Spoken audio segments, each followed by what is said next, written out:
Welcome! This video contains an introduction, an interview so you can gain deeper understanding of the subject from spirit level, and a group frequency calibration so you can start to clear the frequency distortion patterns around this topic. Enjoy! Hi everyone, this is Karen Cheong, and I'm here with my co-host Dennis Kelly. There were so many great questions from the mechanics of spirit that we've decided to break this into 2 segments. And in this segment, we're going to be answering questions like, what is the eternal now in relationship to linear time and the 0 point?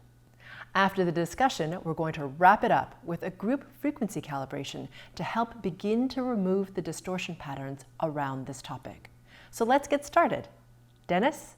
Another separate question. What is the function of the physical body? Yeah, so why do we have a physical body and what's the function of it? The function of it is a multitude, okay? So the function of the physical body is for you to experience density.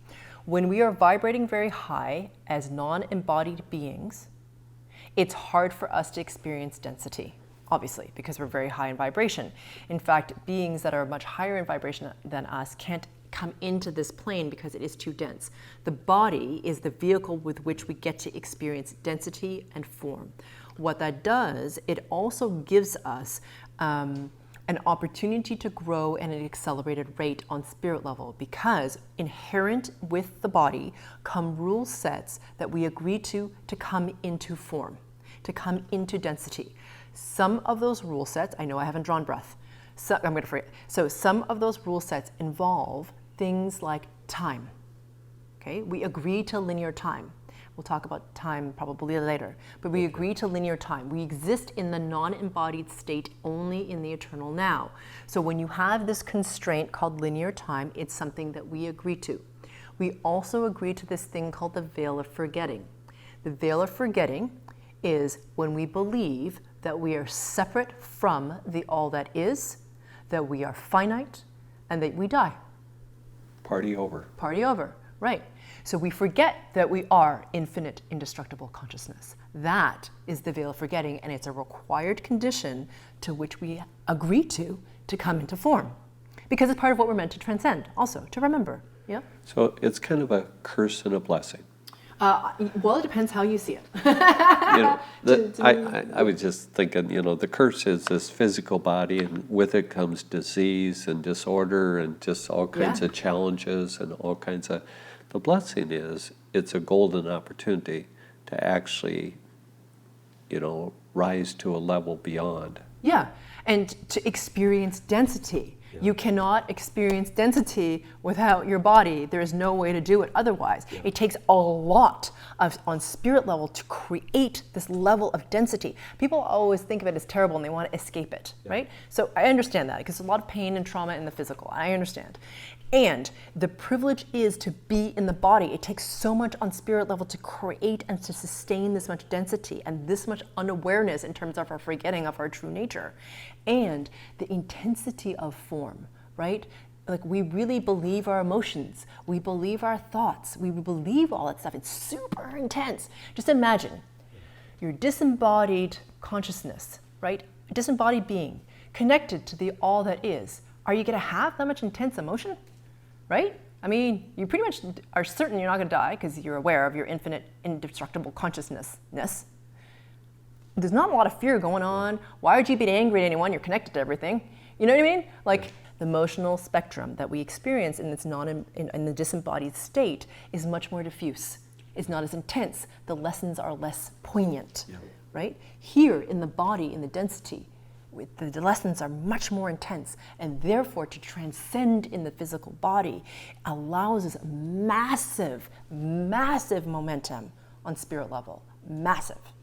Because there's so much to transcend. It's very exciting. I've heard you say we have a lot of potential. It's very exciting. Yeah. Very good.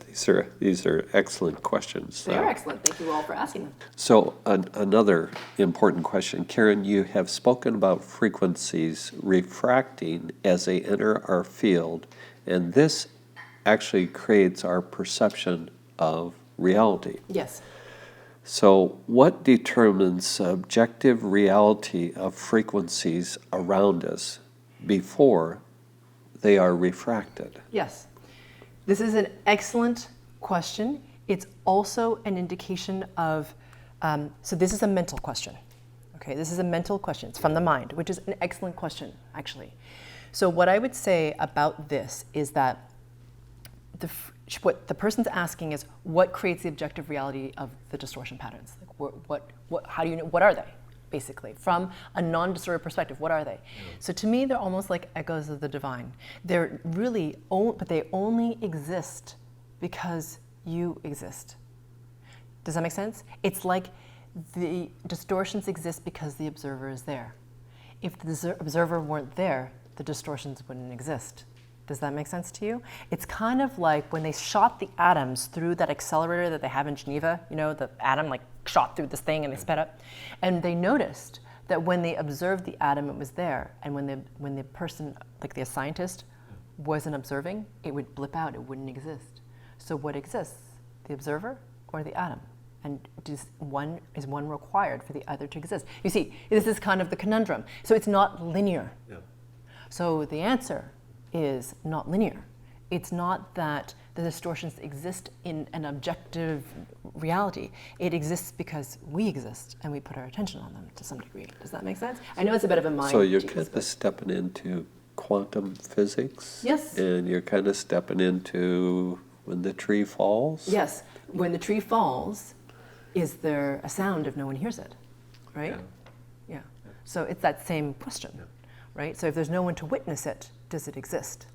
So it's the same question. So without the observer, does this exist? So so I would say that's my answer, and I probably, to some people, that's going to be very frustrating and they're not going to understand it. Yeah. What I will tell you is that as your frequency vibration rises, you will somehow, it'll click in and it'll make sense to you. Yeah. Okay, very good. Yeah. Here's kind of a 180. What is the pain body, and can we get rid of it? I don't like pain. I know most people don't like their pain bodies. So the pain body is almost like I've mentioned before in a different episode. It is the sheath that is around us that has a memory to it. Okay, so it remembers everything. It's kind of like, you know, when you're a little kid and you touch the stove. You don't really know what it is, right? It's this like shiny metal thing, and you touch it, and you're like, oh, it's hot, right? Sometimes it's hot, sometimes it's not, but you know, like when you touch the thing, it's hot and it hurts. You don't like it, right? So you don't touch the thing anymore. So the pain body remembers things like this, so that you know not to touch the like hot thing. Okay? It seems a lot like memory, but it functions that way. It's a kind of like a form of efficiency, so that you don't keep hurting your physical body and that you don't have to remember so actively. You just sort of internalizes to you. Does that make sense? Yeah. But the pain body has memory. So oftentimes, so can we get rid of it entirely? No, because it's part of you in your essence and your humanness. Protects you. It's an efficiency system. Yeah, it's there to create efficiencies for you in the world, okay? So no, you can't get rid of it. Can it go haywire and sort of be the boss of you? Yes, that's a huge distortion. So we have to manage the pain body. We also have to, at least from my perspective, when we do frequency work, reset it and integrate it. The reason is because the pain body has memory. Like I've just been saying, it's an efficiency system with memory. If you don't reset the pain body, it remembers you, the version of you with all the distortion patterns. You have to reset it to 0 and then reintegrate it into the new version. So you're not running the pain body from before. Does that make sense? So that's part of what you're doing. So that creates more stability, because now you don't have something running in the background that's remembering distortion patterns and creating more distortion when you have advanced to a new spiritual reality. Yep, that makes sense. Yep. Yeah. Yep. So no, we can't get rid of the pain body entirely. Yes, we can clear it up. Important to reset it and integrate it. That's my sort of shorthand answer to the question. As we reset it, it allows for us to continue to grow at higher frequencies and vibrations. Exactly, because it's pacing with us, right? It's staying integrated with us. Because the pain body can really wreak havoc. But also it can kind of keep us trapped. Yeah, it can keep us trapped in the same patterns and the same emotional and mental spin and drama. So the faster and more clearly you reset and integrate it, the faster our spiritual growth can be. Okay, very good. Yeah. Here's the last one. Okay.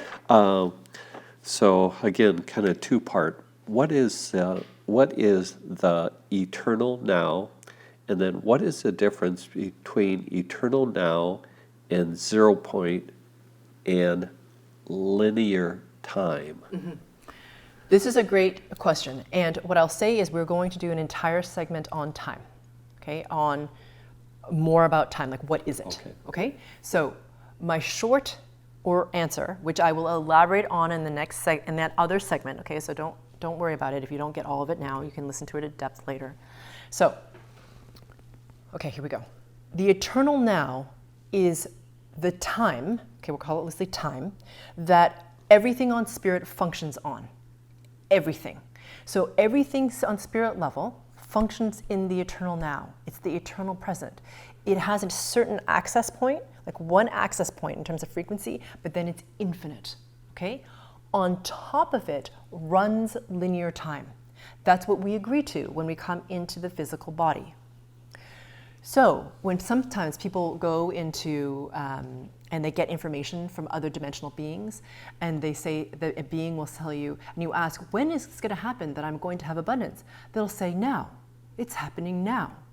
And so my secondary question I learned to ask was, do you mean the eternal now, or do you mean linear time now? Because it's not the same. For them, those beings on the higher level order really do mean now, because everything is now.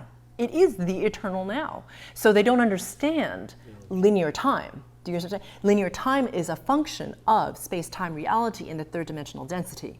Does that make sense? Yep. It's a condition for existing in this density, in this form. It runs on top of the eternal now, okay? If you can access the eternal now, which you can, from a frequency standpoint, in linear time, you access where the all that is pure source, everything, where creation of everything exists. Because everything is already created in that moment. You're part of the quantum field. All possibilities are open to you. That is the eternal now. Linear time runs on top of that, and that's when we have past, present, future. Does that make sense? Yep. It's different. They're running at the same time, but they're different access points. Does that make sense? Linear time vibrates much lower than the eternal now. Much lower in density, like from a vibrational standpoint. Make sense? Yep. Okay. So, kind of the backdrop. Yeah. Eternal now. Yes, absolutely. It's everything. The train that's running across the horizon. Mm-hmm. Linear time. Yes, exactly. And our bodies are tied to linear time. And as you evolve, awaken, higher frequency vibration, what's the impact on your relationship to linear time? Yes, that's a wonderful question. So what happens is that you realize that linear time is less rigid than you think. It becomes more malleable. You also can't distort it in a way that is very unstable. You also can get to a higher order of time, in the sense of more abundance of time, as opposed to being in scarcity or lack of time. And again, we're going to go into that in the next segment, but when you start to vibrate higher, time completely changes in terms of its nature, and how you are with it changes. So it's really fascinating, because we always perceive time as rigid and as unchanging. That's actually not true. Yep. Okay? So in relation to the last part of that question, which is how is the 0 point related to all of this? The 0 point is simply a framework, our mental construct, to help you guys understand a path of efficiency, okay? So when you're in the 0 point, so the 0 point, for those of you who have not watched the episode on the 0 point, please watch it if you haven't, because if not, this is going to make no sense to you. Right, so go watch the whole episode. It's simply the point where it's right at the center of brilliance and darkness. Okay? Yes. Just right in the center. Yep. And what happens is, as you ascend in frequency level, that point or that ascension is efficient towards merging with the all that is. Okay? All right. So when you access the 0 point, you are in fact overlapping to some degree with the eternal now, or often. Okay? So when you're in the 0 point, it's easier to access the eternal now. Does that make sense? Yep. You don't need to be in the eternal now to access the 0 point, but when you are in the 0 point, you can very easily access the eternal now. Does that make sense? So they can run at the same time. There are two things that can exist at the same time. Okay, so that's the 0 point. The more neutral you are, the more you can access the eternal now. You're in it. You don't stay in it all the time, especially at the beginning, at lower vibrational levels. Because as I said, as you rise up in vibrational frequency, the 0 point shifts. It's not stagnant, it moves with us. And so therefore, our experience of the eternal now gets more and more refined, and we get to stay in it for longer periods of time, which then means that we're in the 0 point for longer periods of time. Make sense? Which then amplifies our ability to create manifest. I know there's a lot of concepts in there, like, woo, hair flying back in the wind. I know that. But I think the bottom line, Karen, is the fact of the matter is that your GFCs and your group frequencies that you're offering Calibrations, address these issues. Yeah. And allow people to evolve and actually move into these realms that you're talking about. Yeah. And it's really exciting at the group level. Yes. To be part of that. Yes, because you have a lot of momentum for the mastermind. So it gives you like more spiritual mass, more momentum, right? To get higher and higher as a group in terms of your frequency vibration. And then what that means for you on the individual will be a little bit different for all of you. But it does give you a lot of momentum. Well, I can tell by the questions that the folks that are watching and being part of your, everybody is awakening and moving and growing, and it's extremely exciting. Yes, it really is. It's a great time to be in a body. Yeah. Thank you very much. Thank you. Karen, could you help me? I hear so often when I look at your video or your website, GFC. Exactly what is that? A GFC is a group frequency calibration, which looks a lot like a guided meditation on a particular topic. And what I'm doing is I'm helping you to remove the distortion patterns of that particular topic. And because you're coming together as a mastermind in a group to connect to pure source even more and to clear the distortion patterns of this particular topic, what happens is a tremendous amount of momentum starts to happen because of the energetic of the entire group, and each individual is able to move faster and ascend higher than they could have on their own. Welcome everyone to the Group Frequency Calibration for Mechanics of Spirit, Part 2. The theme of this GFC will be on clarity in terms of patterns and distortion patterns. Okay? To empower you to start to observe these or perceive them more on your own. Bringing your attention to your solar plexus, between your belly button and the base of your sternum.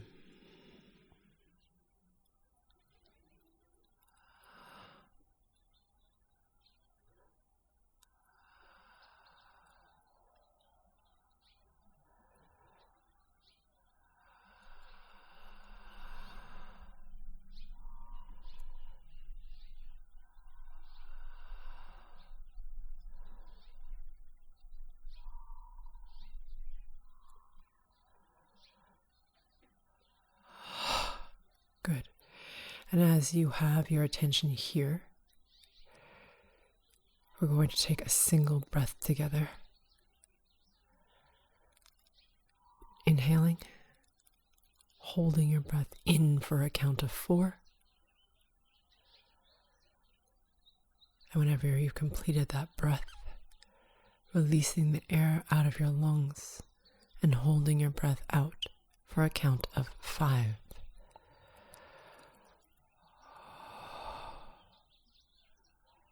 Already starting to create momentum for you on spirit level as you focus on this part of your body. And for those of you who have completed that breath, continuing to focus on your solar plexus, breathing normally. For those of you who are new, please note that I'm working on you at the group and the subgroup level. And that I'll be making noises on my end. So you likely will hear me exhale sharply, or yawn, or sometimes hum. That's just how I remove the distortion patterns. And I'm working more and more in silence as I access higher and higher frequencies. So just know that if you don't hear anything on my side, I'm still working on you. There you go. So the mastermind has just gelled. So let's go ahead and ask ourselves the following question.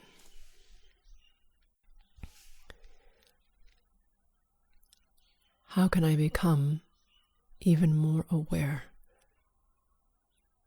of my connection only to pure source?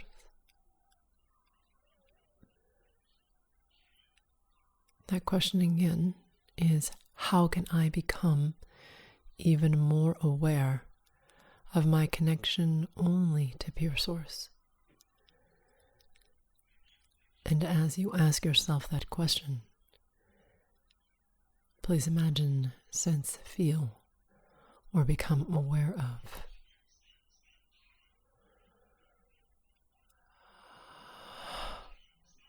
a brilliance deep in the center of your body.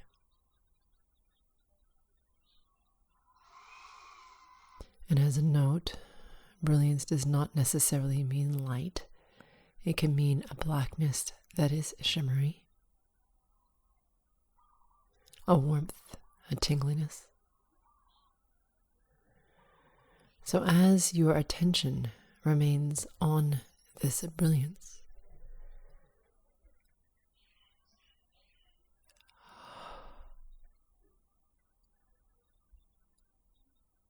it starts to intensify even more and expand outwards into your cells,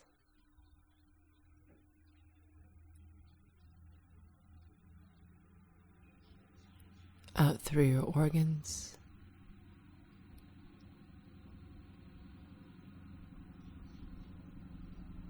out through your bones,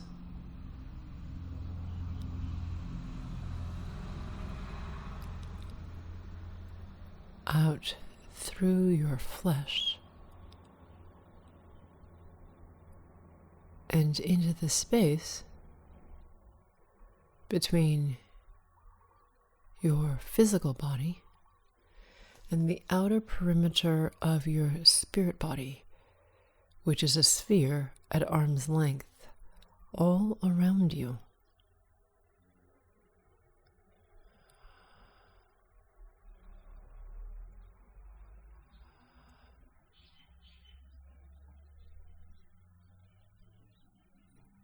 And as you keep your attention on the brilliance within the sphere, it intensifies so much that the sphere begins to shake or to oscillate from side to side.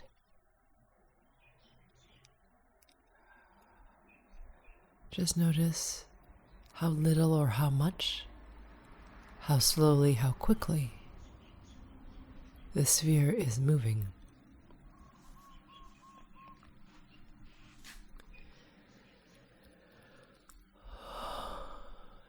Yeah.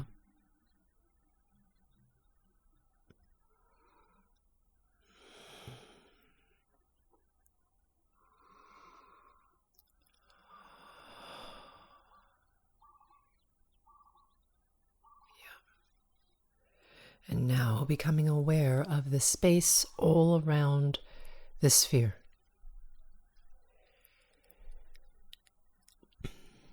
And as you become aware of this space,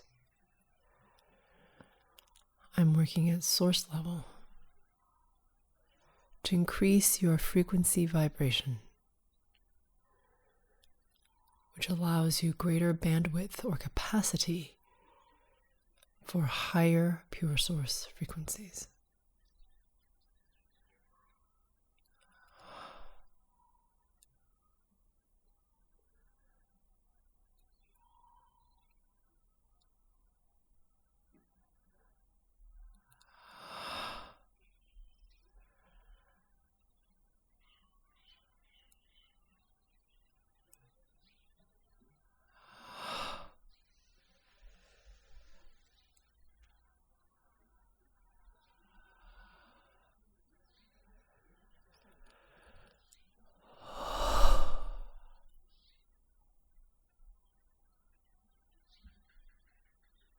Yeah.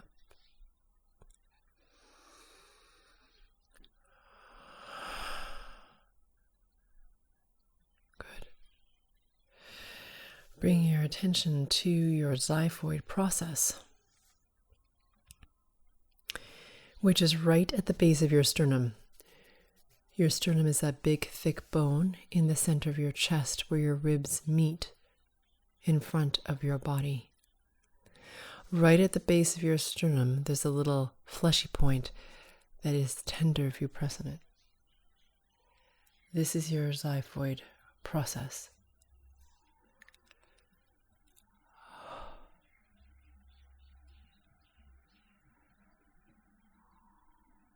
Keeping your attention on this point, and also 2 inches on either side of it, down along the ridgeline of your ribs.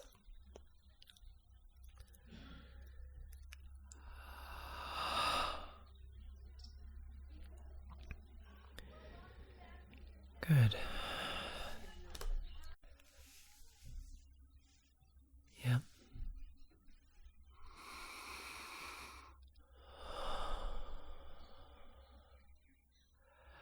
All right. This is the distortion pattern of a number of things. One is emotion, okay, meaning overwhelm of emotion, so you can't tell anything because you're feeling a lot or you feel a lot of others, so you don't really have clarity around your own patterns. For another subgroup of you, this has to do with your mental chatter, meaning your minds are very strong and they don't stop, therefore difficult to observe anything because your thoughts basically bind you.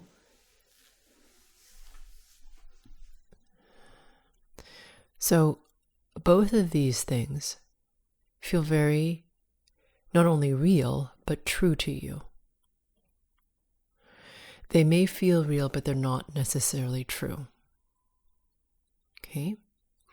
Meaning, if you feel like I suck, that doesn't, which is a pattern of non-deserving, that doesn't necessarily mean that you suck, even though you feel that way.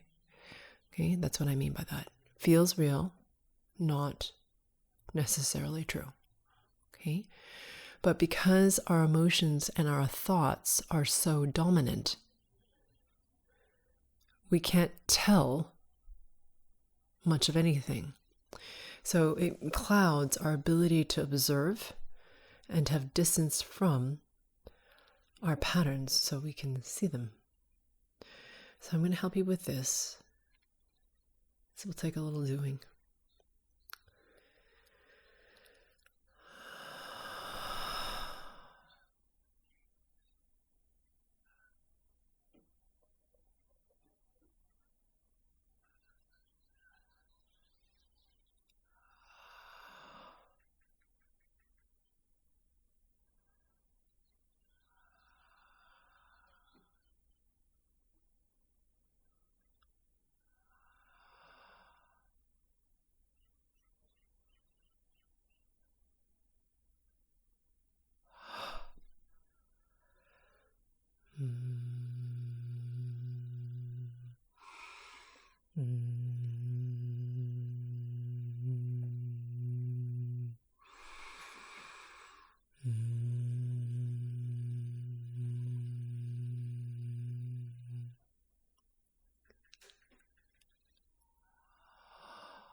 Good. Bringing your attention to your xiphoid process, or keeping it there rather, and about 3 inches directly beneath it. Okay. So for many of you on this call, your pain bodies get very activated. And as a result, they try to create conflict or drama so that they can release some of their pain and distract you from what's really happening. Okay, so from it takes you out of the observer, because the pain body pulls you into either the conflict or the drama. Okay, and so when you're in that, there's really very little room to observe or be aware of your patterns. It takes a lot more discipline to do it then. Harder. So let's help you with this.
Keeping your attention in the xiphoid process.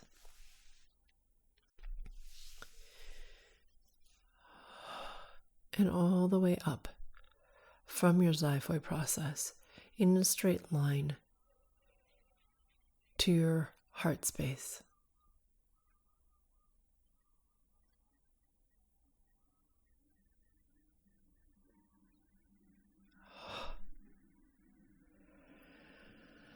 All right, so this distortion pattern is specific.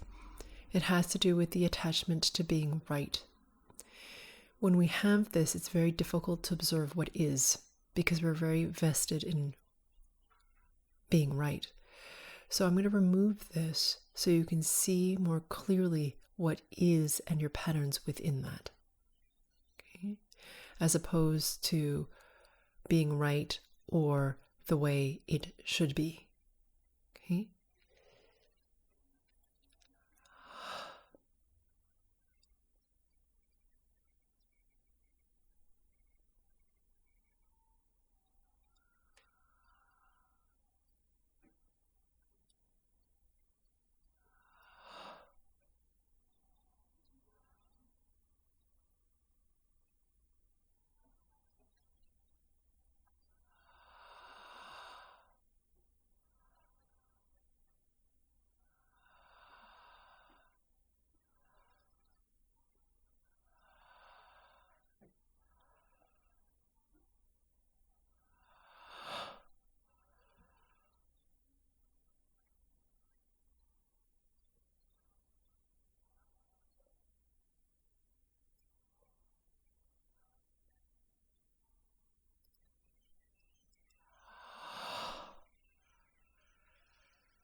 Bringing your attention now, please, to your lower ribs.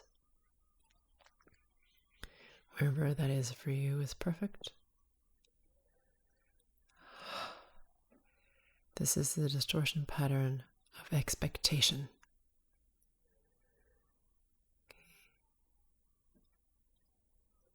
This very much clouds our ability to be aware of our patterns because we're not present. We're in a projection into the future. So let's remove this.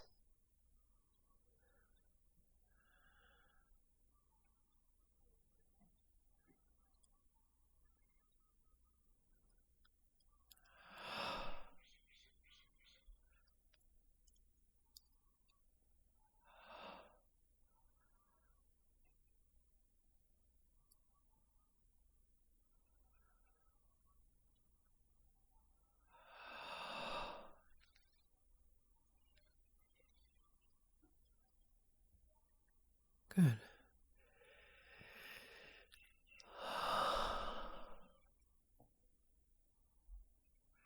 This one is a deep one for many of you.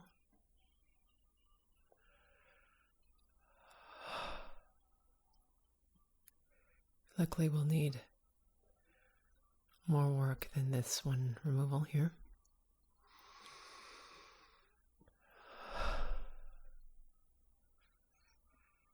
Now bringing your attention to your xiphoid process and 3 inches directly beneath it, clearing, resetting your pain body and integrating into the new version of self.